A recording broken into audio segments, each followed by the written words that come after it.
구약성경 933쪽입니다. 잠언 20장 15절부터 30절입니다. 세상에 금도 있고 진주도 많거니와 지혜로운 입술이 더욱 귀한 보배니라. 타인을 위하여 보증 선자의 옷을 취하라. 외인들을 위하여 보증 선자는 그의 몸을 볼모 잡을지니라.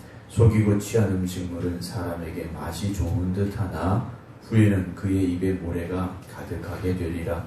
경영은 의논함으로 성취하나니 지략을 베풀고 전쟁할지니라.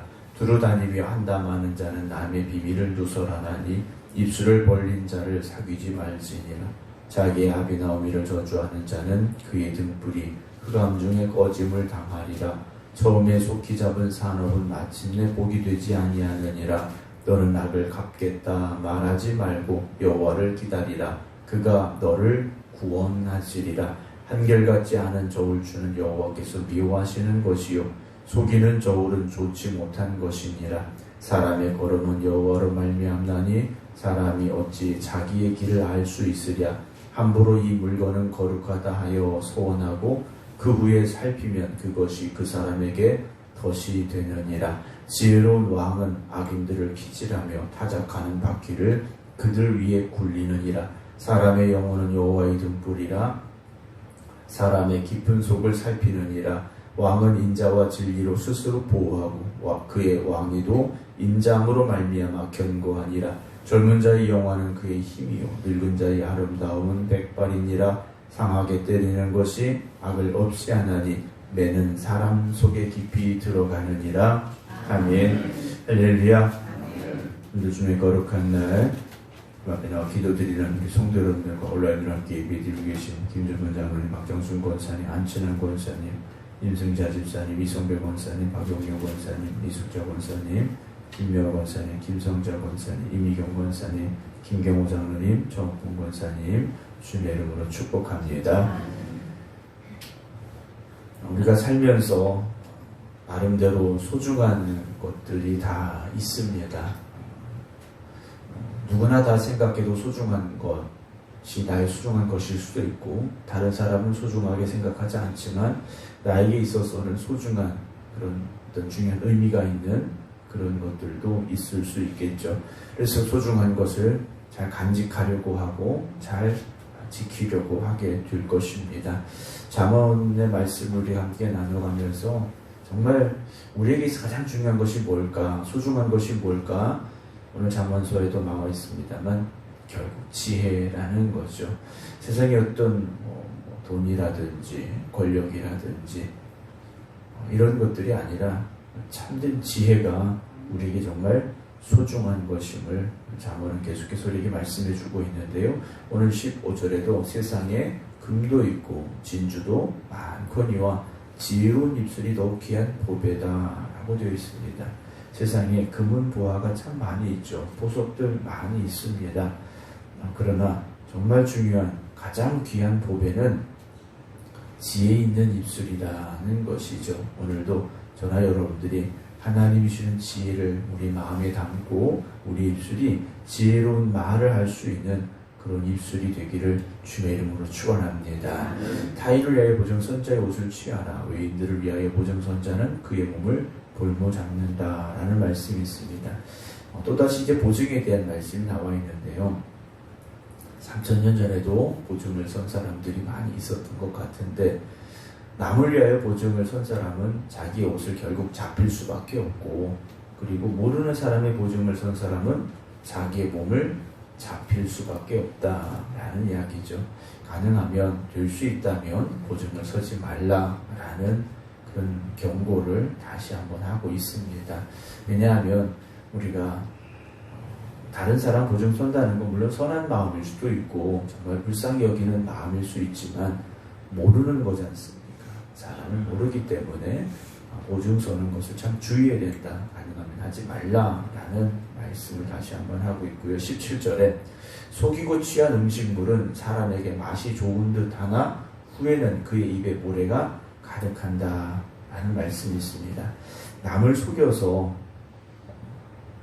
무엇인가 내가 먹게 되면 처음에는 그게 맛이 좋은 것 같지만 시간이 지나고 나서 보면 입속에 모래가 가득 찰 수밖에 없다라는 말씀입니다. 우리가 항상 진실해야 됩니다. 그런데 세상은 어떻습니까? 남을 적당히 속이고 이래서 그 사람의 재물이라든지 다른 것들을 취하게 되는 사람들이 있다라는 거죠. 요즘도 많지 않습니까? 보이스피싱이라든지 어떤 사기를 친다든지 얼마 전에도 뉴스에 보니까 어떤 동네에서 기회를 했었는데 꽤 많은 돈을 가지고 사라졌다라는 뉴스도 있었는데요. 처음에는 그게 되게 커 보이고 좋은 것 같겠지만 결국 시간이 지나면 그의 입에 모래가 가득하게 된다라는 말씀입니다.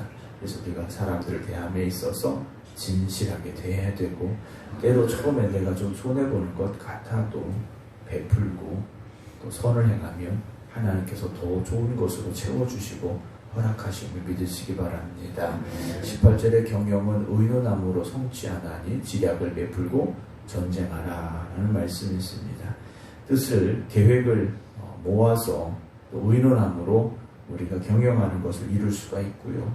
전쟁을 함에 있어서도 전략을 세워놓고 해야 된다는 거죠. 그러니까 아무 생각 없이 대책 없이 살지 말고 우리가 하나님 주신 지혜를 가지고 계획을 세우고 목표를 세우고 어떻게 진행해야 될지 고민하면서 살아가라 하는 말씀이겠죠.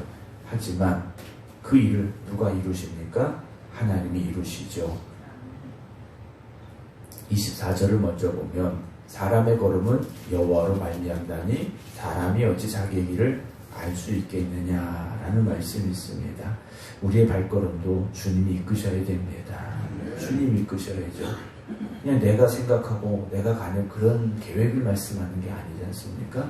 하나님이 주신 지혜를 가지고 믿음 안에서 하나님의 그 선하심을 따라서 나아가는 계획이 있어야 되고 목표가 있으면 하나님께서 그 선하신 뜻을 우리에게 허락하시고 이루어 주실 줄로 믿으시기 바랍니다. 19절에 두루다니며 한담하는 자는 남의 비밀을 누설하나니 입술을 벌린 자를 사귀지 말라 그랬습니다. 여기저기 돌아다니면서 남의 비밀이나 또는 약점이나 또는 잘못된 것들을 말하는 사람들이 있습니다.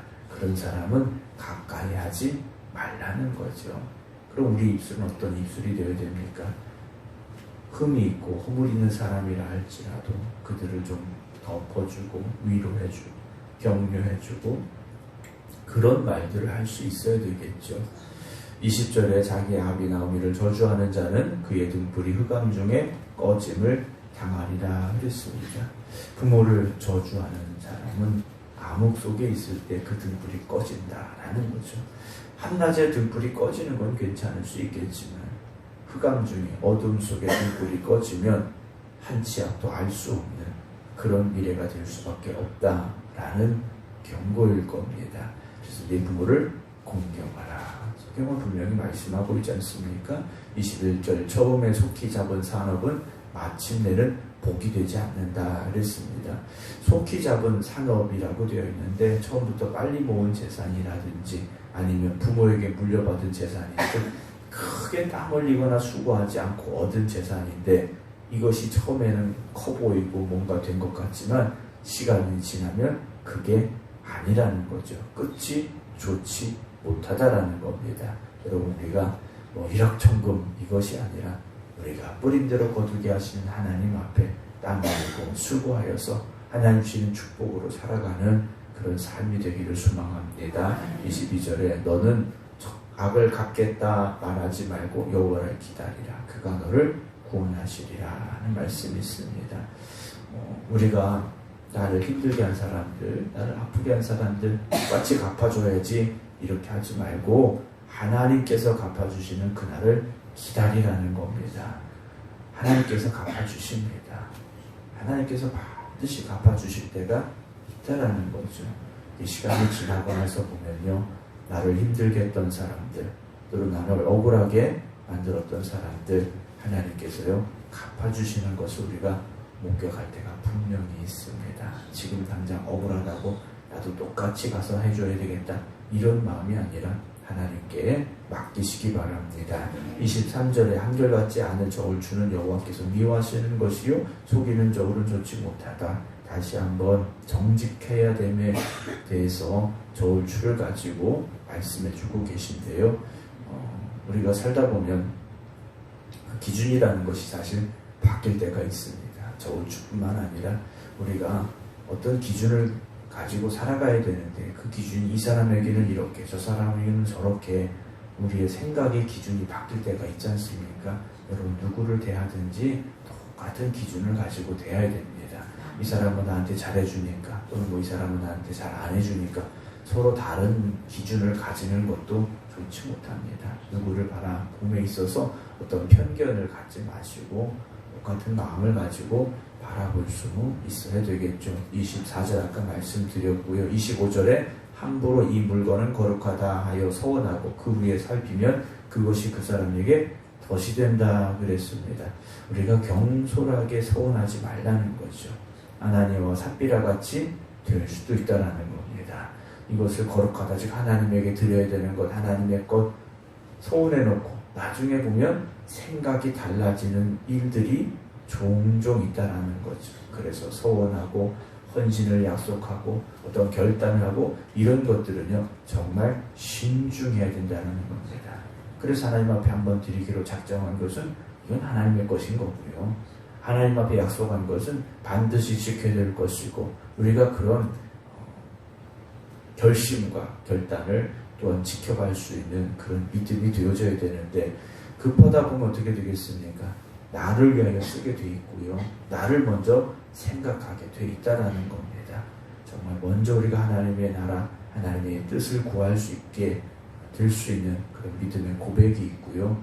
오늘 25절 말씀처럼 함부로 서원하는 것이 아니라 신중함을 가지고 또 결단한 것은 하나님 앞에 행하고 또한 실천할 수 있는 저와 여러분들이 되기를 주의 이름으로 축원합니다. 26절에 지혜로운 왕은 악인들을 기질하며 타작하는 바퀴를 그들 위에 굴린다라고 되어 있죠. 지혜로운 왕은요 악인을 벌하는 사람입니다. 기질하며 그들 위에 타작기를 돌리는 것처럼 악한 사람들을 책망하고 꾸짖을 수 있어야 되죠. 자기에게 좋은 것 가져온다고 자기에게 좋은 소리 한다고 그들을 좋은 사람처럼 대해서는 안 된다는 것이겠습니다. 27절에 사람의 영혼은 여호와의 등불이라 사람의 깊은 속을 살피신다 그랬습니다. 하나님께서는요 우리의 영혼을 지켜보고 계시고요 우리의 마음을 속속들이 살펴보고 계시다라는 말씀이지 않습니까?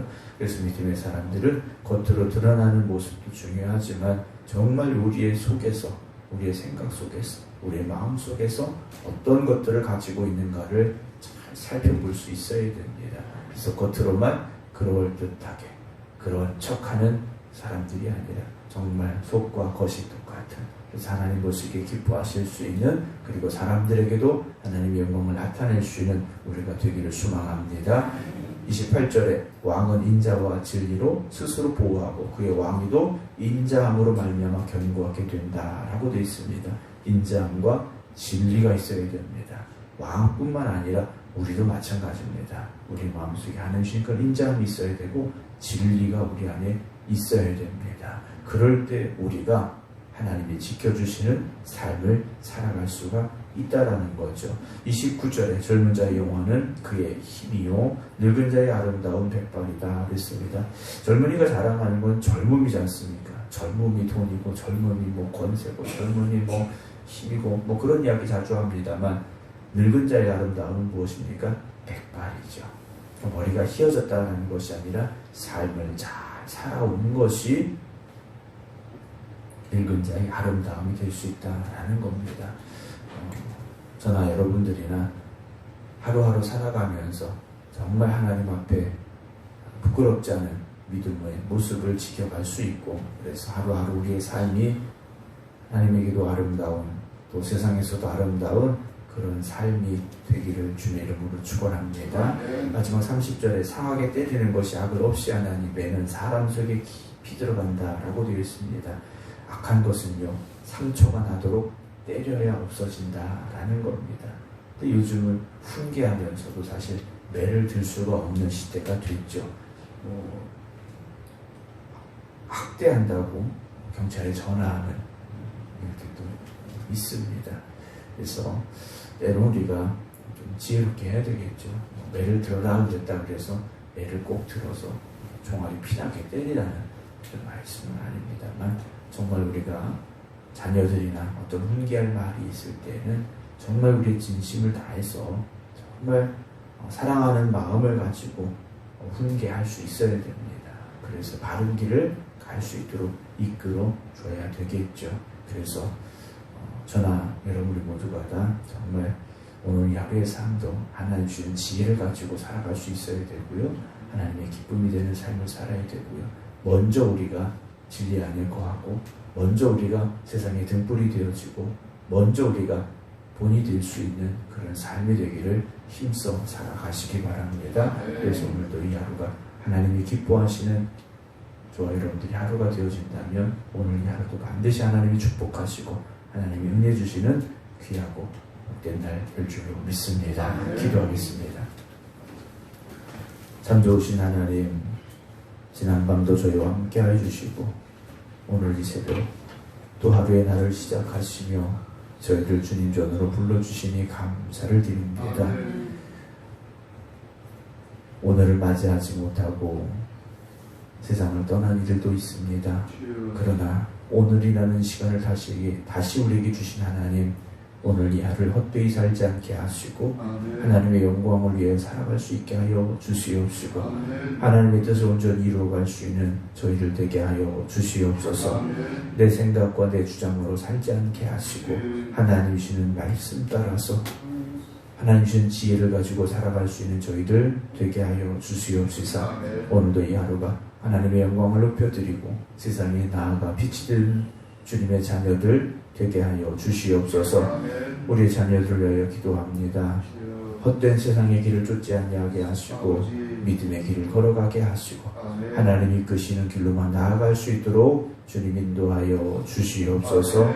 오늘도 이 성전을 축복하여 주시고 이 성전에 한 걸음 한 걸음 나오는 이들의 믿음을 기쁘게 받아주시어서 하나님의 은혜가 강같이 흘러넘치는 귀한 예배와 복된 성전 되게 하여 주시옵소서.